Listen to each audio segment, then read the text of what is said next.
प्रिय साथियों, नमस्कार। आज फिर मैं काम को अंग संत कबीर की वाणी लेकर आया हूँ। कामासक्ति महान दुखप्रद है, इसका त्याग करना चाहिए। कुत्ता 12 महीने में केवल एक ही महीना कामी बनता है, फिर वह विषय वासना से उदास हो जाता है। परंतु कामी मनुष्य 6 ऋतु 12 महीने सदैव कुत्ता बना रहता है। कामी क्रोधी लालची, इससे भक्ति नहीं होती। जाति वर्ण और कुल का अभिमान मिटाकर भक्ति तो कोई शूरवीर ही करता है। कामी मनुष्य लज्जा नहीं करता, उसे कुकर्म में ही प्रसन्नता रहती है। जैसे अधिक निद्रा में बिछौना तथा भूख में स्वादिले पदार्थ हो चाहे ना हो, सोने और खाने का ही मन करता है। कामी तो निर्भय हो जाता है, वह किसी का डर नहीं मानता। वह इंद्रियों के बस में पड़कर लोक परलोक में नरक ही भुगतता है।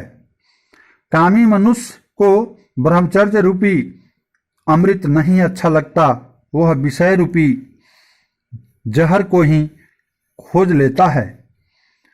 कुचाली मनुष्य की कुबुद्धि नहीं दूर होती, चाहे जितना ज्ञान उपदेश करो। पतंगी दीपक की सुंदर लौ देखकर उसमें जल जल कर मरती है।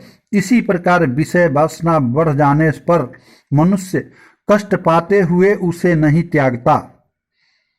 इंद्रियों के स्वाद में पड़कर कामी लोगों ने भक्ति को विनष्ट कर दिया। हाथ से ज्ञान हीरा खोकर जीवन को व्यर्थ में समाप्त कर दिया। काम काम सब करते हैं, परंतु ये लोग कोई भी काम का रूप नहीं पहचानते। विषय संबंधी मन की जितनी कल्पनाएं हैं, सब काम के रूप है। काम, क्रोध, लोभ, मोह, अभिमान आदि दुर्गुणों का जब तक हृदय में निवास है, तब तक पंडित मूर्ख दोनों में एक समान है। कहता हूं और कहता जात हूं, परंतु भोले लोग मानते नहीं। साधु भेष में हो या गृहस्थी में हो, कामियों का उदार नहीं है। नर नारी जर बीज के संकलित होने के उपरांत आत्म हत्यारे के समान पश्चाताप में डूब जाते हैं, परंतु अज्ञानी पहले ही सुधार नहीं करते।